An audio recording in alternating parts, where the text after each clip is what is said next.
Big ബോസിൽ മത്സരാർത്ഥികളായി എത്തുന്നവർക്ക് വൻ പ്രതിഫലം ലഭിക്കാറുണ്ട്. തങ്ങൾക്ക് വലിയ തുക ഇത്തരത്തിൽ ലഭിച്ചിട്ടുണ്ടെന്ന് പല മത്സരാർത്ഥികളും തുറന്നു പറഞ്ഞിട്ടുമുണ്ട്. എന്നാൽ ഇത്തവണത്തെ ബിഗ് ബോസിൽ ചിലർ പ്രതിഫലം വാങ്ങാതെ പങ്കെടുക്കുന്ന എന്ന ചർച്ചയാണ് ആരാധകരുടെ ഗ്രൂപ്പിൽ നടന്നിരിക്കുന്നത്.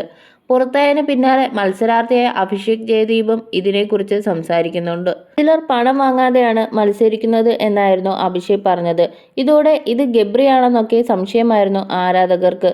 എന്നാൽ പ്രതിഫലം വാങ്ങാതെ മത്സരിക്കുന്നത് ജിൻഡോ ആണെന്നാണ് ഇപ്പോൾ ചർച്ച. സായി കൃഷ്ണയും അഭിഷേക് ശ്രീകുമാറും ജിൻഡോയും തമ്മിലുള്ള സംസാരമാണ് ഇത് സംബന്ധിച്ചുള്ള സംശയത്തിന് കാരണമായ സംഭവം. ഞാൻ പണപ്പെട്ടി എടുത്ത് പോകുന്നതിനോട് എന്താണ് അഭിപ്രായം എന്ന് ചോദിച്ച് അഭിഷേകാണ് ചർച്ച തുടങ്ങിയത്. അപ്പോൾ ജിൻഡോ പറയുന്നു, ബിഗ് ബോസ് കപ്പെടുക്കുക എന്നതാണ് എൻ്റെ ആഗ്രഹം. നടക്കുമോ നടക്കില്ലയോ എന്ന് എനിക്കറിയില്ല. പക്ഷേ അതാണ് എൻ്റെ ആഗ്രഹം. അതിന് എന്ത് വിലയും കൊടുക്കും. പൈസ പ്രധാനമല്ല. പൈസയൊക്കെ നമുക്ക് ഉണ്ടാക്കാം. പല ആൾക്കാരും പൈസ കിട്ടാൻ വേണ്ടി ഇവിടെ പറഞ്ഞു നടക്കുന്ന കാര്യങ്ങളുണ്ട്. എനിക്ക് സ്വന്തമായി വീടില്ലെന്നൊക്കെ. വീട് വെക്കാൻ ഉദ്ദേശിച്ച് വരുന്നവർ ഇങ്ങോട്ടല്ല വരേണ്ടത്. ഇത് ഗെയിമാണ്, ജിൻഡോ പറയുന്നു.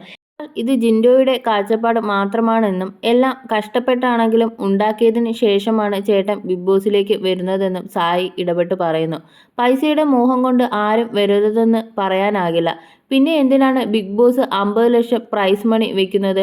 നിങ്ങൾ പൈസയ്ക്കല്ലേ വന്നതെന്ന് വെച്ച് മറ്റുള്ളവർ ഇതിനെക്കുറിച്ച് ആഗ്രഹിക്കരുതെന്ന് പറയാനാകില്ല. ഓരോരുത്തരും അവരവരുടെ ആവശ്യങ്ങൾ തീർക്കാനാണ് ഇവിടെ വന്നത്, സായി പറയുന്നു. തുടർന്ന് ജിൻഡോയ്ക്ക് ദിവസേന പ്രതിഫലം ഉണ്ടോ എന്ന് സായി ചോദിക്കുന്നു.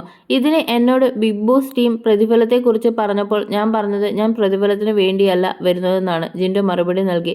എനിക്കൊരു നടനാകണം എന്ന് മാത്രമാണ് ഞാൻ പറഞ്ഞത്, ജിൻഡോ പറഞ്ഞു. സായി പറയുന്നു, എനിക്കും നിങ്ങൾക്കും ചെറിയ തുകയെന്ന് തോന്നുന്നത് ഒരിക്കലും ഇവിടെയുള്ള മറ്റുള്ളവർക്ക് ചെറിയ തുക ആകില്ല എന്ന് താരം പറയുന്നുണ്ട്.